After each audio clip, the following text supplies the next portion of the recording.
Hello and नमस्ते, welcome to etc. online. आज के वीडियो में हम लोग पढ़ने वाले क्लास 12th एनसीईआरटी की बुक का चैप्टर नंबर 5 इंडिगो। इंडिगो मतलब होता है नील। ये जो चैप्टर है ये महात्मा गांधी के ऊपर बेस्ड है। सो चलिए बिना देरी के हम लोग करते हैं इस चैप्टर का line by line explanation start.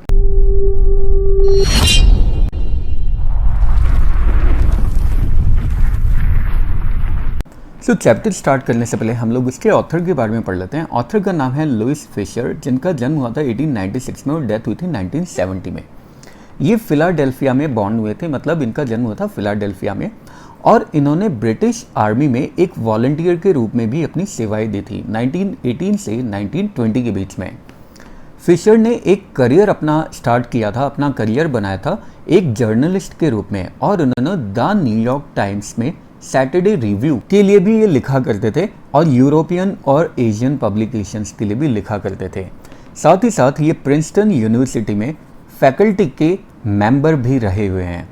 नीचे अभी हम जो चैप्टर पढ़ने वाले हैं ये एक एक्सर्प्ट है। एक्सर्प्ट मतलब होता है एक अंश है उन्हीं की लिखी हुई एक बुक से, और उस बुक का नाम था the life of Mahatma Gandhi. ये जो बुक है, इस बुक को द टाइम्स एजुकेशनल सप्लीमेंट के द्वारा उनकी गांधी पर लिखी हुई बेस्ट बुक्स में से एक बुक के रूप में रिव्यू किया गया है। मतलब गांधी के ऊपर उन्होंने जितनी भी बुक्स लिखी थी, इस बुक को, कौन सी वाली book, the life of Mahatma Gandhi, इसे एक बेस्ट बुक भी माना गया है। सो चलिए चैप्टर स्टार्ट करते हैं। ऑथर हमें बोलता है, जब मैं पहली बार गांधी से मिला 1942 में उनके आश्रम में, आश्रम जो कि सेवाग्राम में था सेंट्रल इंडिया में, तो गांधी ने मुझे बोला, मैं तुम्हें बताता हूँ कि ये सारी चीज़ें कैसे घटित हुई थी, और मैंने डिसाइड किया कि अब ब्रिटिशर्स को डिपार्ट कर लेना चाहिए, यानी ब्रिटिशर्स को यहाँ से चला ही जाना चाहिए। ये 1917 में है। यानी गांधी जी ने कब डिसाइड किया कि ब्रिटिशर्स को यहाँ से चले जाना चाहिए? 1917 में। गांधी जी दिसंबर 1916 में होने वाले एक एनुअल कन्वेंशन के लिए गए हुए थे। कन्वेंशन मतलब सम्मेलन के लिए, एनुअल वार्षिक, एक वार्षिक सम्मेलन के लिए गए हुए थे इंडियन नेशनल कांग्रेस की पार्टी में, जो कि लखनऊ में थी। वहाँ पे टोटल 2301 डेलीगेट्स थे और इतने ही विजिटर्स आए हुए थे। प्रोसीडिंग्स के दौरान, प्रोसीडिंग्स मतलब कार्यवाही के दौरान, गांधी जी याद करते हुए बोलते हैं, एक किसान मेरे पास आया। पीजेंट मतलब होता है किसान, फार्मर। एक फार्मर मेरे पास आया जो कि इंडिया में रहने वाले बाकी दूसरे किसानों की तरह दिखाई दे रहा था, एकदम पुअर और बेचारा पतला दुबला सा। और वो मेरे पास आके बोला, मैं राजकुमार शुक्ला हूँ, मैं चंपारण से आया हूँ, मैं चाहता हूँ कि आप मेरे डिस्ट्रिक्ट आए। गांधी जी ने आज से पहले कभी इस जगह के बारे में सुना भी नहीं था। ये हिमालय, टावरिंग हिमालय, टावरिंग मतलब सीधे खड़े हुए जो हिमालयस हैं, उनकी फुट हिल्स में, मतलब उनकी तलहटी में, नेपाल की किंगडम के पास में, नेपाल की राजधानी के पास में, एक पुराने अरेंजमेंट के तहत, एंशियंट मतलब पुराना, एक प्राचीन अरेंजमेंट के तहत चंपारण के जो किसान थे वो शेयर क्रॉपर्स थे। शेयर क्रॉपर्स मतलब बटाईदार, मतलब जितनी भी वो फसल उगाया करते थे उसमें से कुछ हिस्सा वो शेयर किया करते थे। जैसे लगान मूवी आप लोगों ने देखी होगी, तो लगान क्या था? लगान एक टैक्स ही तो था। अपनी लैंड पे जितना भी वो उगाया करते थे फार्मर्स, तो थोड़ा सा उसमें टैक्स के रूप में वो दिया करते थे। उन्हें शेयर क्रॉपर्स बोलते हैं। राजकुमार शुक्ला भी उन्हीं में से एक था, उन्हीं शेयर क्रॉपर्स में से एक था। वो इलिटरेट था, अनपढ़ था, लेकिन रेजोल्यूट था, दृढ़ निश्चयी था। और राजकुमार शुक्ला वहाँ पे क्यों आया था? कांग्रेस सेशन में कंप्लेन करने के लिए आया था उस लैंडलॉर्ड सिस्टम के खिलाफ जो कि बिहार में चल रहा था और जिसमें अनजस्टिस हो रहा था किसानों के साथ में। और किसी ने शायद उससे बोला कि गांधी से बात करो। मतलब ये कांग्रेस सेशन में गया था कंप्लेन करने के लिए, तो वहाँ पे किसी ने बोला कि अगर आपको न्याय चाहिए तो गांधी से बात करो। गांधी शुक्ला को बोलते हैं कि उनका एक अपॉइंटमेंट है कानपुर में और उन्हें दूसरे पार्ट्स में भी जाना है, इंडिया के दूसरे पार्ट्स में भी जाने का कमिटमेंट लिया है। शुक्ला हर जगह उनके साथ साथ जाते रहे। फिर गांधी जब आश्रम में अपने वापस आए अहमदाबाद में, शुक्ला उनके आश्रम में भी उनको फॉलो करता गया। काफ़ी वीक्स तक, काफ़ी हफ्तों तक वो गांधी के साइड में ही बना रहा, मतलब गांधी का पीछे ही नहीं छोड़ा। और फिर बाद में गिड़गिड़ाते हुए बोलता है, गांधी जी एक डेट फिक्स कर लो। शेयर क्रॉपर के टीनेसिटी और कहानी से इंप्रेस होकर, टीनेसिटी मतलब होता है रेजोल्यूशन यानी दृढ़ता, तो शेयर क्रॉपर की टीनेसिटी और स्टोरी से इंप्रेस होकर गांधी बोलते हैं, कलकत्ता में मेरा इस डेट पे एक अपॉइंटमेंट है, मतलब इस डेट पे मुझे कलकत्ता में रहना है, वहाँ पे आके मुझसे मिलो और वहाँ से आके मुझे ले जाओ। कई महीने निकल गए। शुक्ला हॉन्चेस पे बैठा रहता था। हॉन्चेस मतलब उकड़ू बैठा रहता था। शुक्ला उकड़ू बैठा हुआ था उस अपॉइंटेड स्पॉट पे जहाँ पे गांधी कलकत्ता में आए थे। वो गांधी का वेट करता है जब तक वो फ्री नहीं हो गए। उसके बाद में वो दोनों एक ट्रेन में चढ़ते हैं। बोर्ड मतलब होता है चढ़ना। एक ट्रेन में चढ़ते हैं सिटी ऑफ पटना के लिए, जो कि बिहार में है। फिर शुक्ला उन्हें लेकर जाता है एक लॉयर के घर पे। लॉयर का नाम होता है राजेंद्र प्रसाद, जो कि बाद में जाके प्रेसिडेंट बने थे कांग्रेस पार्टी के अपने और इंडिया के जो प्रेसिडेंट बनते और कांग्रेस पार्टी के। राजेंद्र प्रसाद उस समय टाउन से बाहर गए हुए थे, लेकिन सर्वेंट्स जानते थे शुक्ला को कि शुक्ला एक पुअर यमन है। यमन पीजेंट होता है, फार्मर होता है, कि शुक्ला एक गरीब फार्मर है, गरीब किसान है, और वो उनके मालिक को परेशान करता है। पेस्टर मतलब होता है परेशान करता है। इंडिगो शेयर क्रॉपर्स की हेल्प के लिए परेशान करता है। मतलब जो सर्वेंट्स थे राजेंद्र प्रसाद के, वो शुक्ला को जानते थे कि एक गरीब किसान है और हमारे मालिक को परेशान करता रहता है इंडिगो शेयर क्रॉपर्स के लिए। इसलिए उन्होंने उसको जमीन पे बैठने के लिए बोल दिया अपने कंपेनियन मतलब साथी, अपने साथी गांधी के साथ में। गांधी जिसे वो दूसरा किसान समझ रहे थे, लेकिन गांधी को परमिशन भी नहीं थी कुएं से पानी निकालने की, कि कहीं ऐसा ना हो कि पानी की कुछ बूंदे बकेट से कुएं में गिर जाए और पूरे के पूरे सोर्स यानी पूरे के पूरे पानी को खराब कर दे। क्योंकि उन्हें थोड़ी पता था कि वो अनटचेबल नहीं थे। अनटचेबल मतलब जिनको टच नहीं किया जाता था उस जमाने में। गांधी डिसाइड करते हैं कि पहले वो मुजफ्फरपुर जाएंगे, जो कि चंपारण के रास्ते में पड़ता है। एन रूट मतलब होता है रास्ते में, ताकि वो कंप्लीट इंफॉर्मेशन ले सके, जो कि शायद शुक्ला उन्हें नहीं दे पा रहा था। और इसी के तहत उन्होंने एक टेलीग्राम भेजा प्रोफेसर जेबी कृपलानी को। जेबी कृपलानी जो कि मुजफ्फरपुर के आर्ट्स कॉलेज में थे, जिनसे वो टैगोर के शांति निकेतन स्कूल में मिले थे। जब ट्रेन वहाँ पे आती है आधी रात में, मिडनाइट मतलब आधी रात में, 15 अप्रैल 1917 में, तो 15 अप्रैल 1917 में, तो कृपलानी स्टेशन पे ही उनका वेट करने के लिए खड़े हुए थे बहुत सारे अपने स्टूडेंट्स के साथ में। गांधी 2 दिन तक वहीं पे रुकते हैं प्रोफेसर मालकानी के घर पे, जो कि एक गवर्नमेंट स्कूल में टीचर थे। गांधी कमेंट करते हुए बोलते हैं, उन दिनों में ये बहुत ही एक्स्ट्रा ऑर्डिनरी बात थी। एक्स्ट्रा ऑर्डिनरी मतलब असामान्य बात थी एक गवर्नमेंट प्रोफेसर के लिए हार्बर करना। हार्बर मतलब शरण देना एक ऐसे इंसान को जो मेरे जैसा हो। मेरे जैसा हो मतलब जो कि वास्तव में ब्रिटिशर्स के अगेंस्ट लड़ रहा हो। छोटी छोटी जितनी भी लोकेलिटीज़ थी, उनमें जो इंडियंस थे वो बहुत ही ज़्यादा डरे हुए थे होम रूल के किसी भी एडवोकेट के प्रति थोड़ी भी सिंपैथी दिखाने के लिए। यानी छोटी छोटी लोकेलिटीज़ में इंडियंस जो थे उनको बड़ा डर लगता था कि अगर जो भी कोई इंसान होम रूल के लिए एडवोकेट कर रहा है, उनका पक्ष ले रहा है, तो उनको सिंपैथी नहीं दिखाया करते थे। ब्रिटिशर्स उन्हें पनिश किया करते थे। अब गांधी के अराइवल, एडवेंट मतलब होता है अराइवल, आना, आगमन। गांधी के आगमन की जो न्यूज़ है और उनके मिशन की जो न्यूज़ है वो मुजफ्फरपुर से चंपारण में बहुत ही जल्दी पहुंच गई। शेयर क्रॉपर्स चंपारण से आना स्टार्ट हो जाते हैं। कुछ लोग पैदल चल के आ रहे थे, कुछ लोग कन्वेंस में चल के आ रहे थे, यानी किसी साधन के तहत, यानी किसी साधन से आ रहे थे अपने चैंपियन को देखने के लिए। मुजफ्फरपुर के लॉयर्स गांधी को बुलाते हैं उनको ब्रीफ करने के लिए, यानी उनको हिंट देने के लिए कि भाई क्या क्या कैसा कैसा केस चल रहा है। ये जो लॉयर्स थे ये बार बार कोर्ट में किसानों के ग्रुप्स को रिप्रेजेंट किया करते थे। फ्रीक्वेंटली मतलब होता है बार बार, मतलब ये जो लॉयर्स थे ये वो जो किसानों का ग्रुप था शेयर क्रॉपर्स का, उनको रिप्रेजेंट किया करते थे कोर्ट में। उन्होंने उन्हें बताया उनके केसेस के बारे में और वो जितना फीस चार्ज करे थे उसके बारे में। गांधी फिर उन्हें डांटते हैं। चाइल्डेड मतलब होता है डांटना। गांधी लॉयर्स को डांटते हैं इतना बड़ा अमाउंट फीस के रूप में जो वो कलेक्ट करे थे शेयर क्रॉपर्स के लिए, इसके लिए गांधी उन्हें डांटते हैं। वो बोलते हैं कि देखो मैं इस कंक्लूजन पे पहुंचा हूँ, इस नतीजे पर मैं पहुंचा हूँ कि हमें लॉ कोर्ट्स में जाना बंद कर देना चाहिए, क्योंकि ऐसे केसेस को कोर्ट में ले जाने से कोई फ़ायदा नहीं है। जहाँ पे किसान भाई लोग इतने ज़्यादा कुचले हुए हैं, क्रश मतलब कुचले हुए, और इतने ज़्यादा डर से भरे हुए हैं, फेयर स्ट्राइकन, डर से भरे हुए। जहाँ हमारे किसान लोग इतने ज़्यादा कुचले हुए हैं, डर से भरे हुए हैं, वहाँ पे लॉ कोर्ट में जाना यूजलेस है, कोई फ़ायदा नहीं होगा। रियल रिलीफ क्या होगा? रिलीफ मतलब राहत। सच्ची राहत तो वही होगी कि उन्हें हम उस डर से आज़ाद करवाए। पहले तो ज़्यादातर वहाँ पे जितनी भी एरेबल लैंड थी, एरेबल मतलब होता है जोतने वाली, मतलब जिस पे खेती की जाती है। चंपारण डिस्ट्रिक्ट में ज़्यादातर जो एरेबल लैंड थी उसे डिवाइड किया गया था बड़े बड़े एस्टेट्स में। एस्टेट मतलब जागीर में, बड़े बड़ी प्रॉपर्टीज़ में डिवाइड किया गया था, जिनके ऑनर इंग्लिशमैन थे, अंग्रेज लोग थे, और इन पे इंडियन टीनेंट्स काम किया करते थे, यानी भारतीय लोग यहाँ पे किराएदार के रूप में काम किया करते थे। चीफ कमर्शियल क्रॉप इंडिगो थी।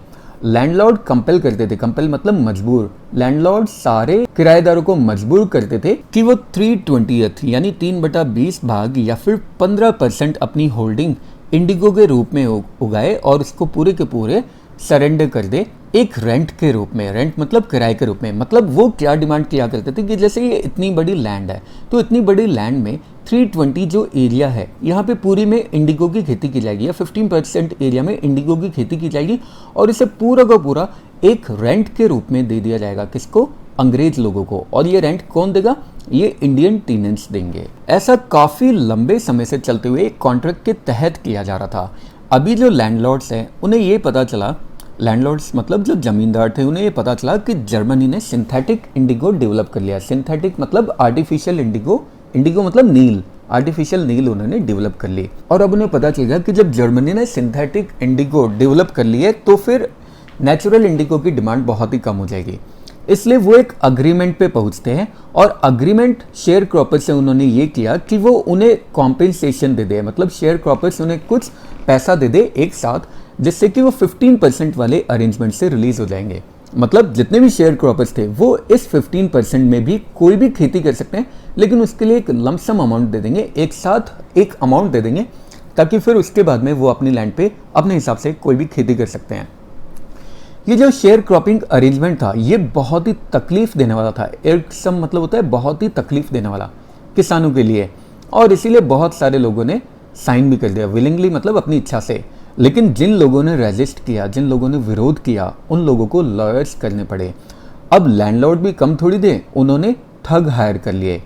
इसी समय ये जो इन्फॉर्मेशन थी सिंथेटिक इंडिगो वाली, ये अनपढ़ किसानों तक भी पहुंची जिन्होंने साइन कर दिया था। मतलब उन किसानों को पता नहीं था कि जर्मनी ने सिंथेटिक इंडिगो डेवलप कर लिया। उन्होंने सोचा कि अब इस लैंड पे हम लोग अपनी इंडिगो डेवलप करेंगे, अपनी इंडिगो उगाएंगे और इसे बेच देंगे। लेकिन जब बाद में उन्हें पता चला कि भाई यहाँ पे तो जर्मनी ने ऑलरेडी आर्टिफिशियल इंडिगो डेवलप कर लिए, तो हमारी इंडिगो की डिमांड कम हो गई। तो उन्हें लगा कि यार हम लोगों को तो लूट लिया गया फिर, क्योंकि हम लोगों ने तो पैसा उसी के लिए दिया था। तो फिर जो अनपढ़ किसान लोग थे, जब ये इन्फॉर्मेशन उन तक भी पहुंची तो वो चाहते थे उनका पैसा उन्हें वापस दे दिया जाए। बस यही टाइम था जब गांधी चंपारण में आते हैं।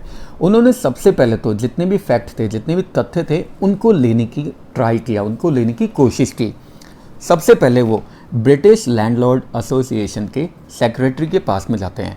सेक्रेटरी उन्हें बता देता है कि वो किसी भी आउटसाइडर को कोई भी इंफॉर्मेशन नहीं देगा।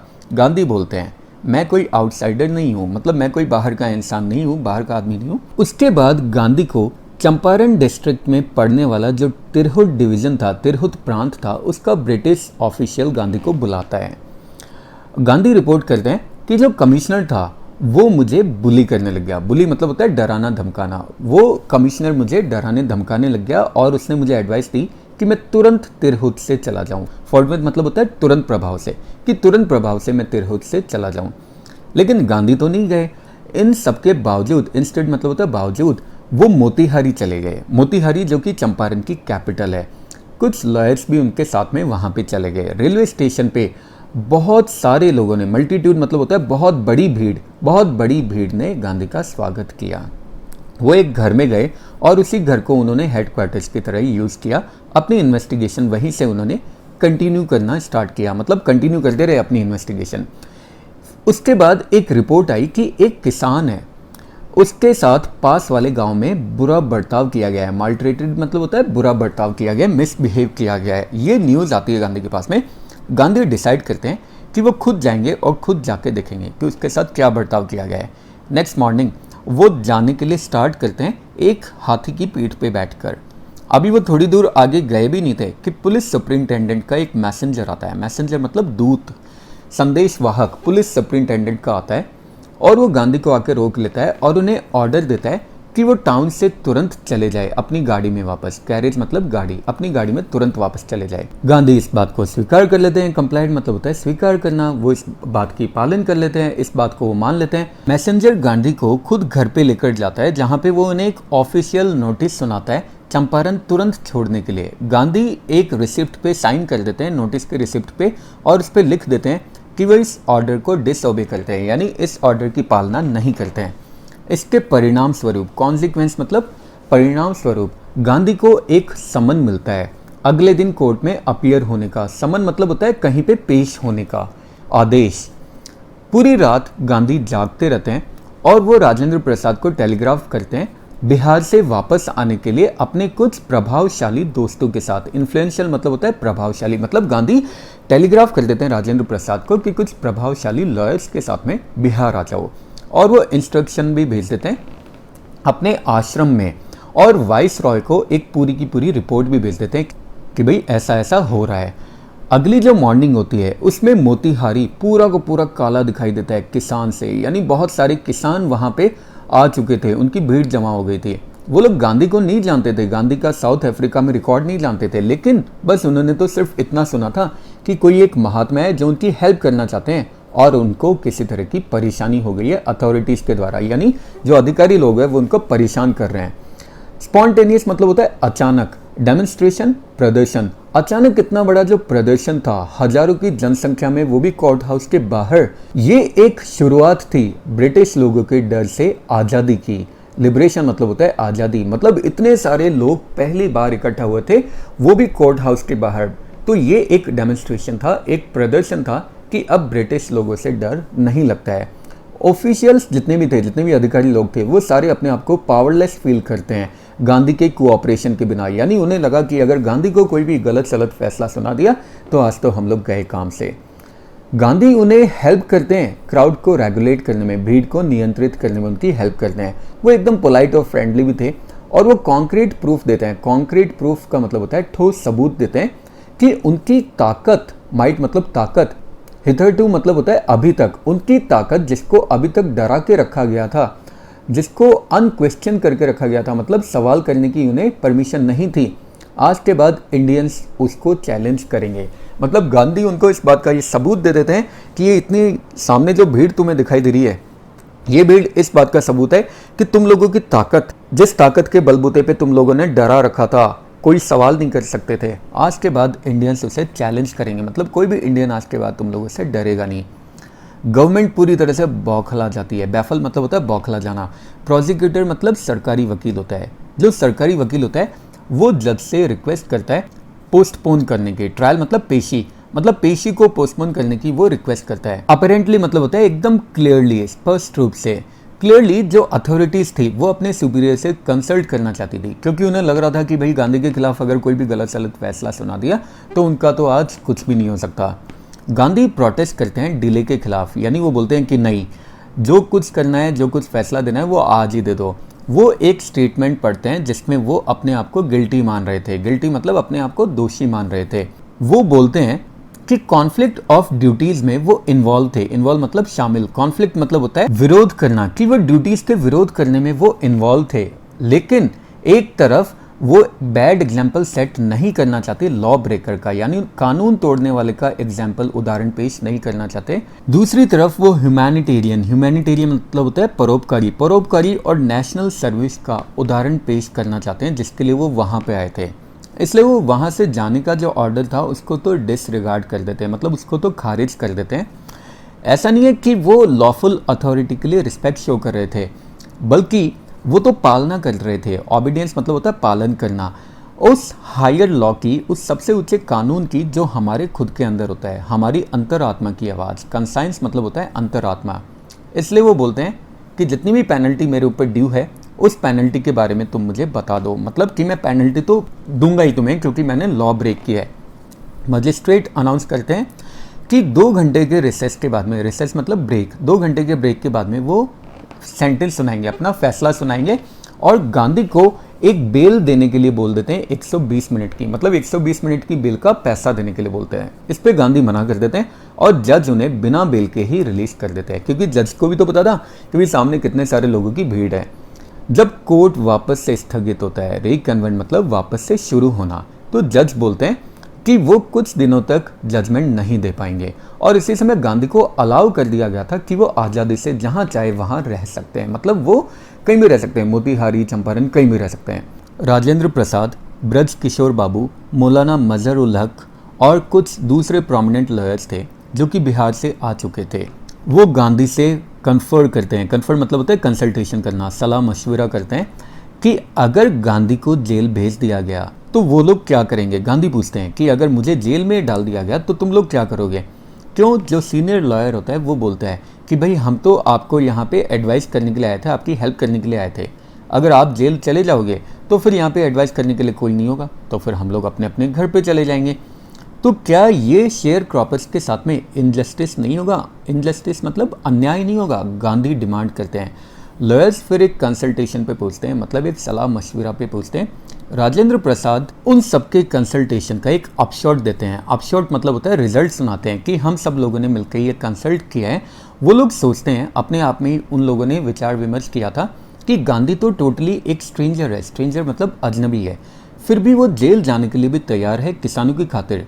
और दूसरी तरफ वो लोग हैं जो कि ना सिर्फ उनके एडजॉइनिंग डिस्ट्रिक्ट के रेजिडेंट है, मतलब चंपारण के पास वाले जिलों के निवासी है, बल्कि ये भी क्लेम करते हैं कि वो किसानों की सेवा करते हैं।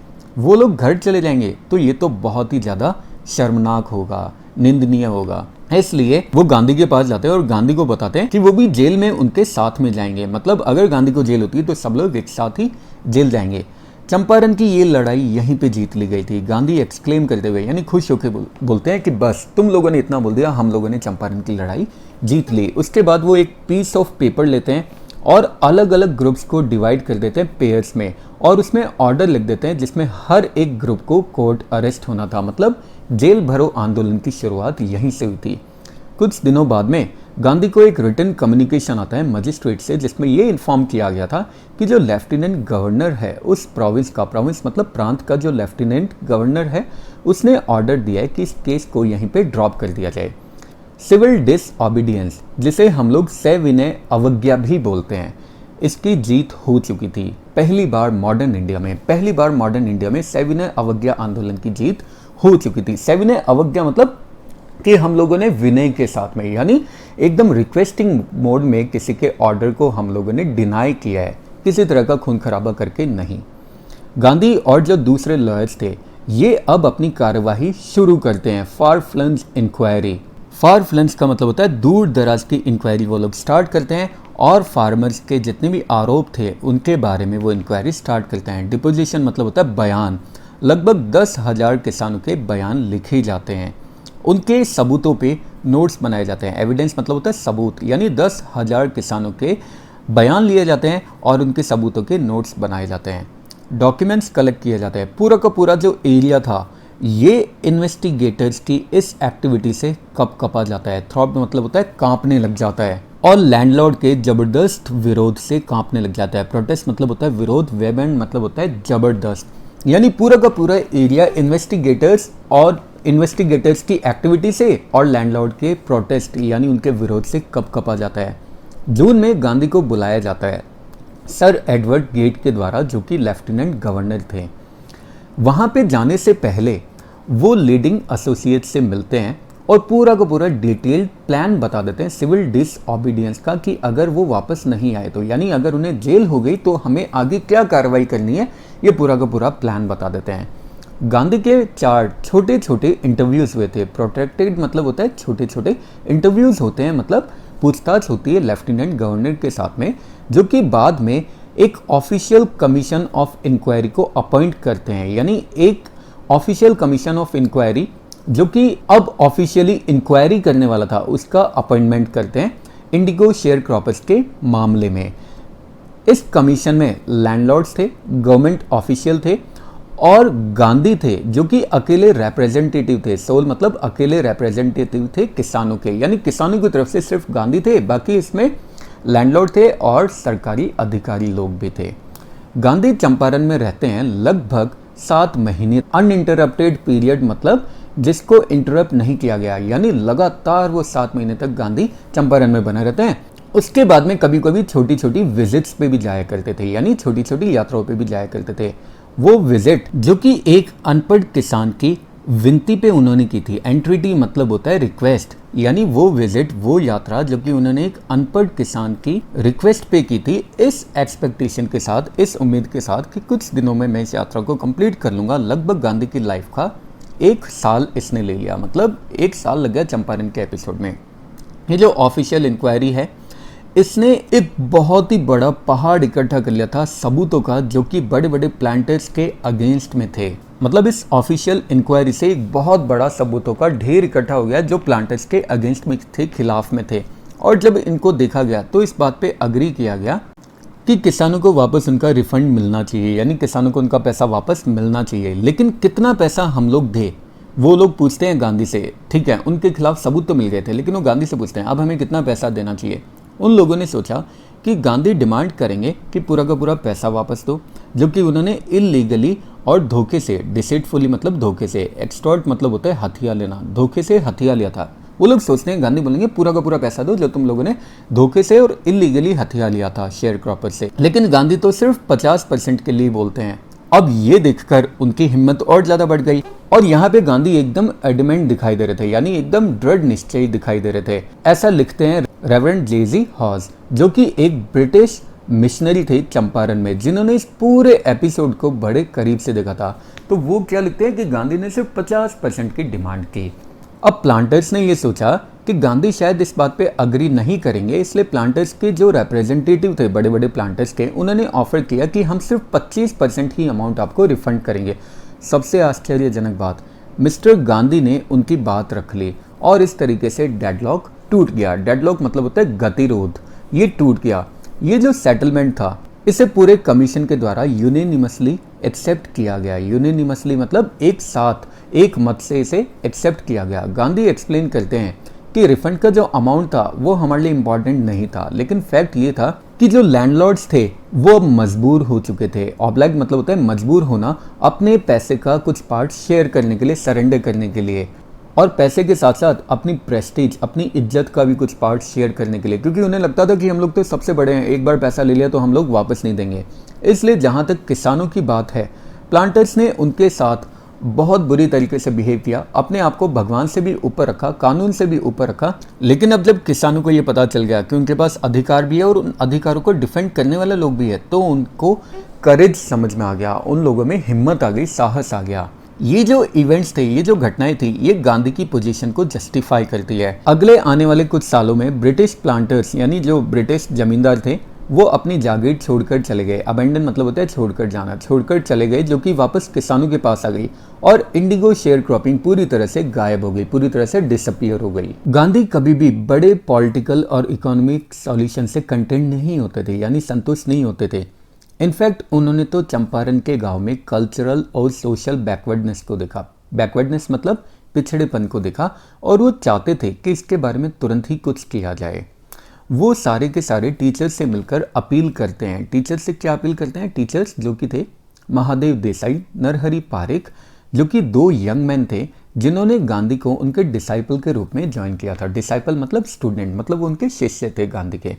और उनकी वाइफ्स, यानी उनकी जो पत्नियां थी, ये इस काम के लिए आगे आते हैं। कौन से काम के लिए? चंपारण गांव के लिए कुछ करने के काम के लिए। कुछ और बहुत सारे लोग आगे आते हैं, बॉम्बे, पूना और दूसरे जो दूर दराज के एरियाज थे उस लैंड पे, वहां से दूर दराज के लोग भी आगे आते हैं इस काम को करने के लिए। देवदास, जो कि गांधी के सबसे छोटे बेटे थे, वो आश्रम से आ जाते हैं और मिसेस गांधी भी आ जाती है, यानी गांधी की वाइफ भी आ जाती है। प्राइमरी स्कूल्स ओपन किए गए थे 6 विलेजेस में, 6 गांव में। कस्तूरबा आश्रम के रूल्स बताती है, पर्सनल क्लीनलीनेस के और कम्युनिटी सैनिटेशन के, यानी साफ सफाई के रूल्स वहाँ पे कस्तूरबा बताती है। हेल्थ कंडीशन मिजरेबल थी। मिजरेबल मतलब दयनीय स्थिति में। वहाँ पे हेल्थ कंडीशन भी बहुत बुरी स्थिति में थी। गांधी एक डॉक्टर को लेकर आते हैं जो कि 6 महीने तक अपनी सर्विसेज देने के लिए वॉलंटियर करता है, मतलब खुद से तैयार हो जाता है। 3 मेडिसिन वहाँ पे अवेलेबल थी, कैस्टर ऑयल, क्विनाइन और सल्फर ऑइंटमेंट। अगर कोई भी एक कोटेड टंग दिखाता था, कोटेड टंग एक डिजीज होती है जिसमें जीभ के ऊपर एक लेयर जम जाती है। अगर कोई भी कोटेड टंग दिखाता था तो उसे कैस्टर ऑयल की एक डोज दे दी जाती थी। किसी को अगर मलेरिया फीवर होता था तो क्विनाइन प्लस कैस्टर ऑयल मिल जाता था। किसी को अगर स्किन पे फोड़े फुंसिया होती थी, इरप्शंस मतलब होता है फोड़े फुंसिया या एलर्जी, अगर किसी को स्किन पे इरप्शंस होते थे, फोड़े फुंसिया होती थी, ऑइंटमेंट प्लस कैस्टर ऑयल मिल जाया करता था। गांधी नोटिस करते हैं वहाँ पे औरतों के कपड़ों की हालत बहुत ही खराब थी। फिल्दी मतलब होता है बहुत ही ज़्यादा गंदी या खराब। वो अपनी वाइफ कस्तूरबा को बोलते हैं औरतों से इस बारे में बात करने के लिए। एक औरत कस्तूरबा को लेकर जाती है अपनी हट में और बोलती है, देखो यहाँ पे कोई बॉक्स नहीं है, ना ही यहाँ पे कोई अलमारी है। कबर्ड मतलब होता है अलमारी, कपड़े रखने के लिए। इनफैक्ट जो साड़ी मैंने पहन रखी है ये एकमात्र साड़ी है जो मेरे पास है। गांधी जब चंपारण में काफ़ी लंबे समय तक रुके रहे तो वो एक लॉन्ग डिस्टेंस वॉच भी रखते थे अपने आश्रम पे, यानी चंपारण में रुके हुए भी वो अपने आश्रम को देखते रहते थे, वहाँ पे नज़र रखते रहते थे। वो रेगुलर इंस्ट्रक्शन भेजा करते थे मेल के द्वारा और फाइनेंशियल अकाउंट्स के बारे में पूछा करते थे। एक बार तो उन्होंने वहाँ के रेजिडेंट्स को यानी निवासियों को लेटर भी लिखा था कि पुराने लैट्रिन के जो गड्ढे हैं, ट्रेंचेस मतलब होता है गड्ढे, कि पुराने लैट्रिन के गड्ढे भर गए हैं, अब नए गड्ढे खोद दो, नहीं तो बहुत गंदी स्मेल आने लग जाएगी। तो मतलब एक बार वहाँ पे बैठे बैठे वो लेटर लिखते हैं। क्या लेटर लिखते हैं कि वे लैट्रिन के गड्ढे भर गए, नए गड्ढे खोद लो, नहीं तो थोड़े दिनों में तुम्हारा जीना हराम हो जाएगा, बदबू आने लग जाएगी। चंपारण का ये जो एपिसोड था ये गांधी की लाइफ में एक टर्निंग पॉइंट बना। वो एक्सप्लेन करते हैं, जो कुछ मैंने किया ये एक बहुत ही सामान्य बात थी। मैंने सिर्फ इतना डिक्लेयर किया कि ब्रिटिशर मेरे घर में आके, मेरे देश में आके मुझे ऑर्डर नहीं दे सके। लेकिन चंपारण एक चुनौती की तरह स्टार्ट नहीं हुआ था। डिफेंस मतलब होता है चुनौती। चंपारण ने एक चुनौती की तरह एक्ट नहीं किया। इनफैक्ट ये तो एक वो प्रयास था जिसमें बहुत सारे किसानों के डिस्ट्रेस यानी उनकी परेशानी को कम करना था। एलिवेट मतलब होता है कम करना। ये टिपिकल गांधी का पैटर्न था काम करने का। उनकी पॉलिटिक्स प्रैक्टिकल के साथ में इंटरवाइन होती थी। इंटरवाइन मतलब होता है मेल जोल रखना, मतलब वो प्रैक्टिकलिटी के साथ में काम किया करते थे। जो भी काम करते थे वो एकदम प्रैक्टिकल होकर किया करते थे, जो लाखों लोगों की डे टू डे प्रॉब्लम से रिलेटेड होती थी। वो लॉयल्टी कभी भी एब्स्ट्रक्शन के लिए शो नहीं करते थे, मतलब उनकी जो लॉयल्टी थी वो कभी इमेजिनेशन के लिए नहीं होती थी, बल्कि उनकी लॉयल्टी लिविंग और ह्यूमन बींग्स के लिए हुआ करती थी। हर काम में गांधी ने वो किया, गांधी ने ये कोशिश की कि वो एक नए और आज़ाद इंडियन को मोल्ड करने की कोशिश कर रहे थे, बदलने की कोशिश कर रहे थे, जो कि अपने खुद के पांव पे खड़ा हो सकता है और अपने इंडिया को, अपने भारत को अब आज़ाद करवा सकता है। चंपारण का ये जो एक्शन था इसकी शुरुआत में चार्ल्स फ्रीयर एंड्रूज, जो कि एक इंग्लिश पैसिफिस्ट थे, पैसिफिस्ट मतलब होता है शांतिवाद, जो कि बाद में जाके महात्मा के फॉलोअर भी बन गए। वो गांधी को गुड बाय बोलने के लिए आते हैं, मतलब विदाई लेने के लिए आते हैं, जब वो अपनी ड्यूटी पे जा रहे थे, टूर पे जा रहे थे फिजी आइलैंड्स में। गांधी के जो लोअर फ्रेंड्स थे उनको लगा कि एक बहुत अच्छा आइडिया है कि वह एंड्रूज को अपने साथ चंपारण के एपिसोड में मिला ले ताकि वो उनकी हेल्प कर सके। एंड्रूज उस समय चाहता भी था कि गांधी अगर अग्री होते हैं तो मैं उनकी हेल्प भी कर दूंगा, लेकिन गांधी विरोध कर देते हैं इस बात का। वो बोलते हैं कि इस अनइक्वल फाइट में तुम लोगों को क्या लगता है कि ये हेल्पफुल होगा कि अगर हम एक अंग्रेज की सहायता ले लेंगे, एक अंग्रेज को अगर हम अपनी तरफ मिला लेंगे तो ये हमारे लिए हेल्पफुल होगा? इससे तो हमारी कमजोरी पता चलेगी, तुम लोगों के दिलों की कमजोरी पता चलेगी कि देखो ये लोग हमसे डर गए, इसलिए हमारे ही लोगों को इन्होंने हमारे खिलाफ खड़ा कर लिया या साथ में मिला लिया, और ये तरीका बिल्कुल भी सही नहीं है। इसलिए तुम लोगों को अपने ऊपर भरोसा रखना चाहिए इस बैटल को विन करने के लिए, जीतने के लिए। तुम लोगों को मिस्टर एंड्रूज के रूप में एक सहारा नहीं देखना चाहिए, प्रॉप मतलब सहारा नहीं देखना चाहिए, क्योंकि वो एक अंग्रेज है, मतलब वो एक अंग्रेज है, इसलिए कभी उसको एक सहारे के रूप में यूज नहीं लेना चाहिए। उन्होंने हमारे माइंड्स को करेक्टली पढ़ लिया था। राजेंद्र प्रसाद कमेंट करते हुए बोलते हैं कि वो हमारे माइंड की बातें जान गए थे। हम लोग चाहते भी यही थे कि अगर अंग्रेज को साथ में मिला लिया तो हमारी लड़ाई थोड़ी ज़्यादा स्ट्रांग हो जाएगी, और हम लोग के पास कोई जवाब भी नहीं था। इस तरीके से गांधी ने हमें एक सेल्फ रिलायंस का सबक सिखा दिया। सेल्फ रिलायंस मतलब आत्म भरोसा, खुद के ऊपर भरोसा करने का।